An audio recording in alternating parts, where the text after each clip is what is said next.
আসসালামু আলাইকুম।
আপনার কাছে ঠিক আছে নোটিফিকেশন চলে আসবে, তখন কিন্তু আপনি কনফার্ম হতে পারবেন যে আপনার আইডিটা হ্যাক করার চেষ্টা করছে কেউ।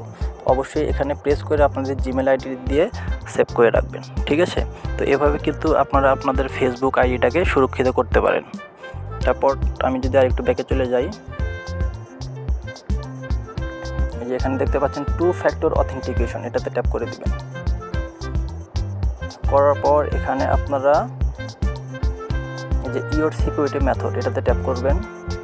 করার পর এখানে কিন্তু আপনার সেই নাম্বারটি শো করবে, আপনার ফেসবুক অ্যাকাউন্ট যে নাম্বার থেকে খোলা হয়েছে সেই আইডিটা কিন্তু এখানে শো করবে। জাস্ট এখানে যে টার্ন অন দেখতে পাচ্ছেন, আমারটা যেহেতু অন করা আছে সেই জন্য এখানে অফ দেখাচ্ছে, আপনার এখানে কিন্তু টার্ন অন দেখাবে। এটাতে ট্যাপ করে আপনারা টার্ন অন করে দিবেন, ঠিক আছে? তাহলে হবে কি, যখন কেউ আপনার ফেসবুক পাসওয়ার্ড জেনে যখন লগ ইন করতে যাবে, তখন কিন্তু আপনার এই নাম্বারে 6 সংখ্যার একটা ওটিপি চলে আসবে। দেন ওটাকে সাবমিট করার পর কিন্তু আপনার ফেসবুক আইডিটি লগ ইন হবে, ঠিক আছে? তো এভাবে কিন্তু আপনারা আপনাদের ফেসবুককে প্রোটেক্ট দিয়ে রাখতে পারেন, কোনো সমস্যা হবে না। তো ভিডিওটি কেমন লাগলো বন্ধুরা অবশ্যই কমেন্ট করে জানাবেন। চ্যানেলটাতে নতুন হয়ে থাকলে প্লিজ চ্যানেলটা সাবস্ক্রাইব করে রাখবেন আরও ভালো ভালো ইনফরমেশন পাওয়ার জন্য। Thank you.